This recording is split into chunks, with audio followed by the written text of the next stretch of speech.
Agar pencatatan transaksi bengkel mobil kakak rapi dan detail, pastikan menggunakan software Accurate Online. Dengan menggunakan Accurate Online, kakak akan lebih mudah dalam pengecekan stok spare part, memiliki histori dari semua mobil yang pernah servis ke bengkel kakak, serta mendapatkan laporan keuangan yang serba otomatis dan real time. Dalam video kali ini, kita akan melihat contoh penerapan Accurate Online untuk bengkel mobil. Informasi lengkap tentang Accurate Online untuk bengkel mobil juga ada di deskripsi video ini. Tanpa perlu berlama-lama lagi, yuk langsung saja kita ke overview-nya. Untuk bisa mengakses Accurate Online, kita perlu login menggunakan email. Sekarang kita coba login, kita klik masuk. Setelah login, saya coba buka data usaha bengkel yang ini. Ini adalah tampilan dashboard Accurate Online-nya. Jika kita ingin mengecek stok spare part-nya, kita klik persediaan, klik barang dan jasa. Kemudian klik list hijau yang ini. Ini adalah daftar barang beserta stok yang selalu real time. Jika ada pembelian barang, maka stok di sini akan bertambah secara otomatis. Dan jika ada penjualan, maka stok di sini akan berkurang secara otomatis. Jika ada kendaraan baru yang belum pernah melakukan servis di bengkel kakak, bisa didaftarkan terlebih dahulu di data pelanggan. Caranya, klik modul penjualan, kemudian pelanggan. Nama pastikan diisi dengan nama sesuai yang ada di STNK. ID pelanggan kita matikan, lalu diisi dengan nomor polisi dari mobil tersebut. Sebagai contoh pengisian yang benar, kita klik list hijau yang ini dan kita buka pelanggan yang sudah ada. Contohnya yang ini. Nah, untuk nama silakan isi sesuai dengan yang ada di STNK. Lalu untuk ID pelanggan silakan isi dengan sesuai nomor polisi dari mobil tersebut. Kemudian untuk kategori di sini bisa pilih SUV, LCGC, MPV. Sebagai contoh ini saya pilih yang SUV. Kemudian untuk nomor handphone, nomor WhatsApp, email teman-teman silakan bisa isikan. Lalu untuk alamat teman-teman bisa isikan.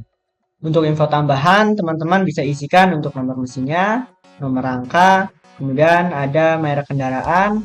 Ini teman-teman bisa isikan sesuai dengan kendaraan teman-teman. Ini saya isi Toyota. Kemudian untuk tipe kendaraan ini teman-teman juga bisa pilih. Kemudian kita bisa isikan tahun pembuatan kendaraan. Setelah semua data kendaraan diisi lengkap, langkah selanjutnya kita buat surat perintah kerja jika ada kendaraan pelanggan yang akan diservis. Caranya, klik penjualan, lalu pesanan penjualan. Dipesan oleh atau pelanggannya misalkan Suhendra.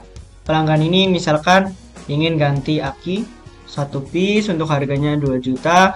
Kemudian kita bisa pilih untuk mekaniknya, misalkan Tony. Kalau sudah, klik lanjut. Lalu misalkan ingin ganti cakram rem, unit 1 untuk harga jual 300.000, mekanik sudah otomatis terisi, kita klik lanjut. Kemudian untuk barang selanjutnya misalkan ingin ganti filter oli, ini kita klik lanjut. Lalu dia ingin servis rutinan, ini jasa servis. Kemudian kalau sudah kita klik lanjut. Kemudian kalau semuanya sudah terisi, selanjutnya kita bisa cetak. Kita ke cetak, kemudian pilih yang surat perintah kerja. Nah, berikut untuk contoh desain cetakan surat perintah kerja.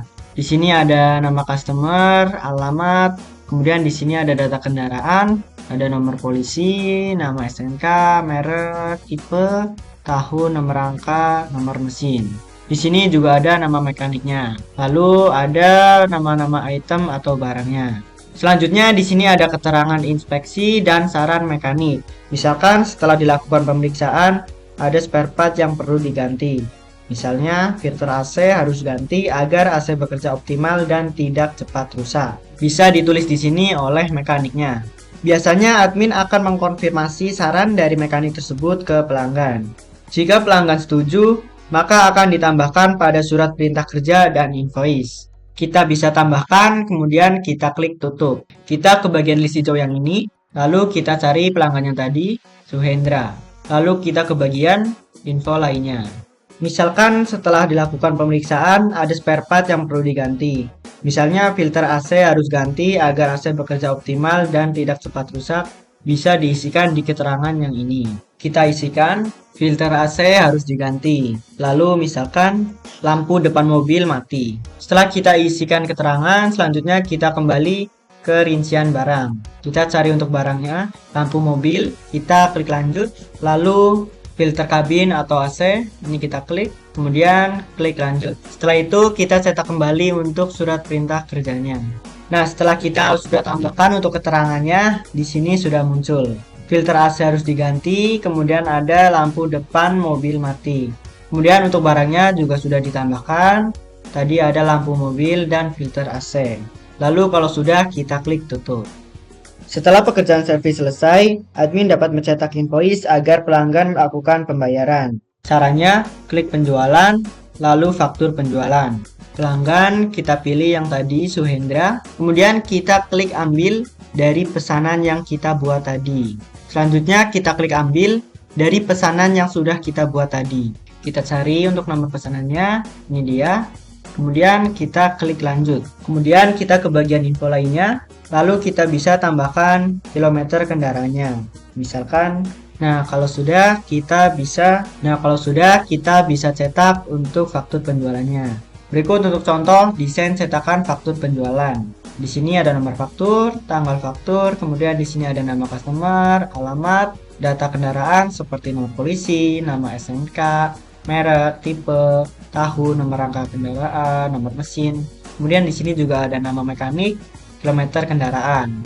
Nah, ini untuk item atau barangnya. Oke, kalau sudah ini saya tutup.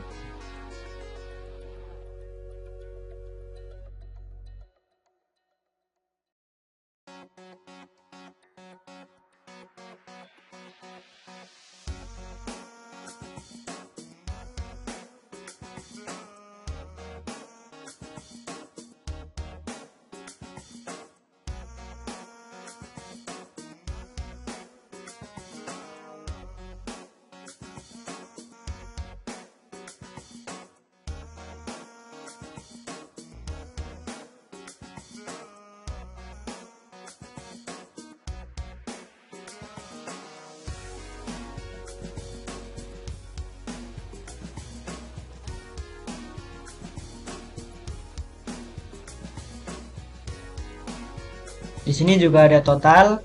Di sini juga ada untuk totalnya. Kemudian ada ketentuan garansi servis kendaraan. Oke, kalau sudah ini saya tutup. Setelah pelanggan menerima invoice dari kita dan melakukan pembayaran, kita input perimaan pembayaran dari pelanggan tersebut. Caranya, kita klik penjualan, lalu perimaan penjualan. Kita terima dari tadi Bapak Suhendra. Kemudian untuk pembayaran bisa melalui petty cash, BCA, Bank BRI, kas penampung, atau deposit bank. Ini saya pilih yang kas bengkel. Kemudian kita klik ambil invoice yang akan dibayarkan. Nah, ini dia sudah muncul. Di sini ada nomor faktur, keterangan, tanggal faktur, jatuh tempo. Oke, kalau sudah saya klik lanjut. Jangan lupa klik hitung nilai pembayarannya. Oke, kemudian kita ke info lainnya yang ini. Nah, di sini untuk metode pembayaran, teman-teman bisa pilih tunai, cek giro, transfer bank, edisi, kartu debit, dan lain-lain. Di sini saya pilih tunai. Oke, saya kembali ke faktur. Kalau sudah, kita bisa cetak untuk bukti penerimaannya. Berikut untuk contoh desain cetakan bukti pembayarannya. Oke, saya tutup. Kemudian kita lihat untuk laporannya. Untuk melihat laporan, kita ke modul laporan, kemudian daftar laporan. Di sini ada laporan memorize hasil modifikasi sendiri. Contohnya laporan history service kendaraan customer. Contohnya laporan history service kendaraan customer yang ini. Saya buka. Untuk periodenya teman-teman bisa sesuaikan dari tanggal misalkan sampai dengan tanggal sekian. Oke, kalau sudah saya klik tampilkan. Nah, berikut untuk contoh laporan rincian penjualan per barang. Sebagai contoh, misalkan di sini ada kendaraan dengan plat nomor sekian melakukan servis pada tanggal 7 Januari 2026. Itu nama barangnya. Ada pergantian cakram rem, filter oli, lalu ada jasa servis, kemudian ganti oli mesin. Lalu pada tanggal 2 Maret, kendaraan tersebut melakukan servis kembali. Melakukan servis, kemudian ganti oli, sparing, lalu ada balance 4 roda. Oke, di sini juga ada contoh kendaraan lain. Untuk plat kendaraannya misalkan sekian. Melakukan servis pada tanggal 5 Mei 2026. Untuk item barangnya pergantian cakram rem, gantian aki, filter udara, lalu ada oli mesin, dan lain sebagainya. Selain laporan memorize, di sini juga ada lebih dari 200 laporan devload lainnya yang sudah dikelompokkan sesuai jenisnya. Contohnya di laporan keuangan. Di sini ada laporan laba rugi, neraca, laporan arus kas, dan lain sebagainya. Kita coba buka laporan laba rugi standar yang ini. Untuk periodenya dari tanggal misalkan sampai dengan tanggal sekian. Kalau sudah, kita klik tampilkan. Nah, di sini ada pendapatan operasional seperti penjualan spare part dan pendapatan jasa. Kemudian di sini juga ada HPP. Lalu ada juga beban administrasi bank dan buku cek atau giro. Dan ada laba bersihnya. Oke, kalau sudah, kita coba kembali ke list yang ini. Kemudian kita coba buka laporan laba rugi multi periode. Untuk dari periode, misalkan saya pilih dari bulan Januari sampai dengan bulan Maret. Lalu klik tampilkan. Nah, berikut untuk contoh tampilan dari laporan laba rugi multi periode. Di sini sudah ditampilkan untuk laporan per periodenya. Jadi Januari, Februari, dan Maret. Lalu juga untuk totalnya. Lalu kemudian kita juga bisa lihat untuk laporan neraca induk sekontrol. Ini kita klik tampilkan. Nah, berikut untuk contoh laporan neraca induk sekontrol. Di sini ada kas bank, petty cash, BCA, BRI, dan kas bengkel. Kemudian di sini juga ada piutang usaha. Lalu ada persediaan, kemudian juga ada untuk piutangnya, pengeluaran, lalu ada laba tahun ini dan jumlah liabilitas dan ekuitasnya. Laporan yang ada di sini juga masih bisa dimodifikasi. Untuk video panduan cara modifikasi laporan di Accurate Online, teman-teman bisa cek di deskripsi. Jika teman-teman ingin menggunakan Accurate Online resmi dengan sales yang fast respon dan promo yang menarik, silakan hubungi nomor telepon yang ada di deskripsi video ini. Terima kasih karena telah menonton video ini dari awal sampai akhir. Sampai jumpa di video selanjutnya.